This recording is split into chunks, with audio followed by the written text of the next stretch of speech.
Tollywood sensational star Vijay Deverakonda back to back భారీ చిత్రాలతో అలరించడానికి సిద్ధమవుతున్నాడు. ప్రస్తుతం గౌతమ్ తిన్ననూరి దర్శకత్వంలో కింగ్డమ్ చిత్రంతో బిజీగా ఉన్న విజయ్ త్వరలో టాలెంటెడ్ డైరెక్టర్ రాహుల్ సంకృత్యాన్తో మరో సాలిడ్ ప్రాజెక్ట్ను పట్టాలెక్కించనున్నాడు.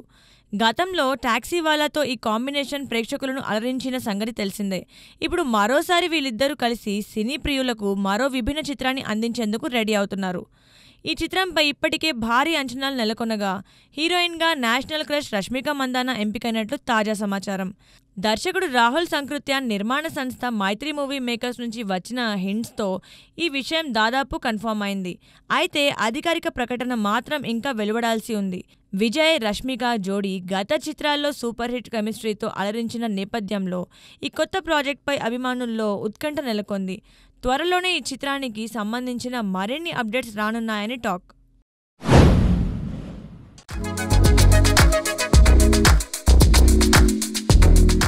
టాలీవుడ్లో సినిమా నిర్మాణం రోజురోజుకు సవాళ్లతో కూడుకున్న వ్యవహారంగా మారుతోంది. థియేట్రికల్ రిలీజ్లలో స్టార్ హీరోల సినిమాలు సైతం ఆశించిన స్థాయిలో ఆకట్టుకోవడం లేదు.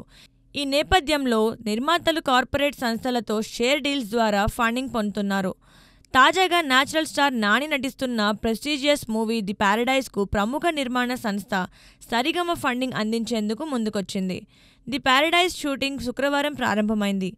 దర్శకుడు శ్రీకాంత్ ఓదెలా రూపొందిస్తున్న ఈ చిత్రంపై అంచనాలు ఆకాశాన్ని తాకుతున్నాయి. భారీ బడ్జెట్ అవసరమైన ఈ ప్రాజెక్టుకు సరిగమ కో ప్రొడ్యూసర్గా వ్యవహరిస్తోంది. సుధాకర్ చెరుకూరి నిర్మిస్తున్న ఈ చిత్రానికి అనిరుద్ రవిచందర్ సంగీతం అందిస్తున్నారు. 2026 మార్చి 26న ఈ సినిమా రిలీజ్కు సిద్ధమవుతోంది. నాని శ్రీకాంత్ కాంబినేషన్, సరిగమ లాంటి బడా సంస్థ బ్యాకింగ్తో ఈ చిత్రం టాలీవుడ్లో కొత్త ట్రెండ్ సెట్ చేయనుందని అభిమానులు ఆశిస్తున్నారు.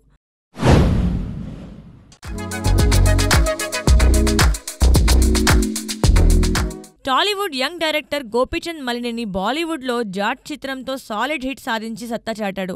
సన్నీ డియోల్ యాక్షన్తో ఈ సినిమా ప్రేక్షకులను ఆకట్టుకోగా దీనికి సీక్వెల్ కూడా రానుందని చిత్ర యూనిట్ ప్రకటించింది. ఈ విజయంతో ఊపు మీదున్న గోపీచంద్ ఇప్పుడు తన టాలీవుడ్ బ్లాక్ బస్టర్ క్రాక్ సీక్వెల్ను తెరకెక్కించేందుకు సిద్ధమవుతున్నాడు. మాస్ రాజా రవితేజ హీరోగా 2021లో విడుదలైన క్రాక్ కోవిడ్ తర్వాత థియేటర్లను జనంతో నింపి బాక్సాఫీస్ వద్ద ఘన విజయం సాధించింది. రవితేజ పవర్ఫుల్ యాక్షన్, శృతి హాసన్, వరలక్ష్మి శరత్ కుమార్ నటనతో ఈ చిత్రం ప్రేక్షకులను అలరించింది. ఇప్పుడు క్రాక్ 2 కోసం గోపీచంద్ ఆసక్తిగా పనిచేస్తున్నట్లు తెలిపారు. ఈ సీక్వెల్లో రవితేజ మరోసారి మాస్ అవతారంలో హోయలు పోనుందని అభిమానులు ఆశిస్తున్నారు. గోపీచంద్ ఈసారి ఎలాంటి కథ, యాక్షన్ సీక్వెల్స్తో ఆకట్టుకుంటారనేది ఆసక్తికరం. త్వరలోనే ఈ ప్రాజెక్ట్పై మరిన్ని అప్డేట్స్ రానున్నాయి.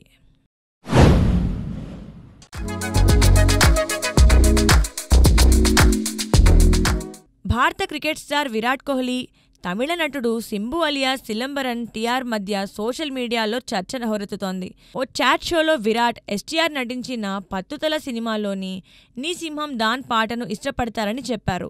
ఈ పాట సోషల్ మీడియా రీల్స్లో, క్రికెట్ వీడియోల్లో వైరల్గా మారింది. ఆర్సీబీ పోస్టులో విరాట్ను ట్యాగ్ చేయడంతో ఎస్టీఆర్ స్పందిస్తూ నీ సింహం దాన్ అంటే నీవు నిజమైన సింహం అని కామెంట్ చేశారు. ఇద్దరి అరుదైన కెమిస్ట్రీ అభిమానులను ఆకట్టుకుంటోంది. ఇద్దరు తమ బియర్డ్ స్టైల్, ఫిట్నెస్తో సమానంగా కనిపిస్తుండడంతో ఎస్టీఆర్ విరాట్ బయోపిక్లో నటిస్తాడనే చర్చ ముంబైలో జోరందుకుంది. విరాట్, అనుష్క శర్మ గ్రీన్ లైట్ ఇస్తే ఎస్టీఆర్ ఈ ప్రాజెక్టుకు ఎంపిక కావచ్చని తెలుస్తోంది. ప్రస్తుతం విరాట్ ఐపీఎల్లో రాణిస్తుండగా STR Thug Life, STR 49, STR 50, STR 51 సినిమాలతో బిజీగా ఉన్నారు.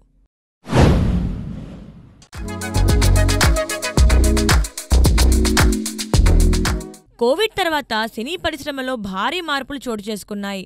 థియేటర్లకు ప్రేక్షకుల రాక తగ్గడంతో ఒకప్పుడు కిటకిటలాడిన సినిమా హాళ్లు ఇప్పుడు వెలవెలబోతున్నాయి. చాలా థియేటర్లు మూతపడ్డాయి. ఈ పరిస్థితికి ఓటీటీ ప్లాట్ఫామ్లు కూడా ఒక కారణమని టాలీవుడ్ ఫిల్మ్ మేకర్స్ గతంలోనే అభిప్రాయపడ్డారు. తాజాగా బాలీవుడ్ స్టార్ అమీర్ ఖాన్ కూడా ఓటీటీలపై తీవ్రంగా మండిపడ్డారు. ఓటీటీల వ్యాపార శైలి ఆమోదయోగంగా లేదని, సినిమాలు థియేటర్లలో చూస్తేనే ప్రేక్షకులు పూర్తి ఆనందం లభిస్తుందని ఆయన స్పష్టం చేశారు. ఓ వస్తువును కొనమని కోరితే 8 వారాల్లో ఇంటి ముందు పెడతాననే విధానం సరికాదు అంటూ అమీర్ చేసిన వ్యాఖ్యలు వైరల్గా మారాయి. థియేటర్ల సౌందర్యాన్ని ప్రేక్షకులు ఆస్వాదించాలని ఆయన పిలుపునిచ్చారు. అమీర్ వ్యాఖ్యలు సినీ వర్గాల్లో హాట్ టాపిక్గా మారాయి. ఓటీటీల ప్రభావంపై బాలీవుడ్ స్టార్ ఇలా స్పందించడం చర్చనీయాంశంగా నిలిచింది.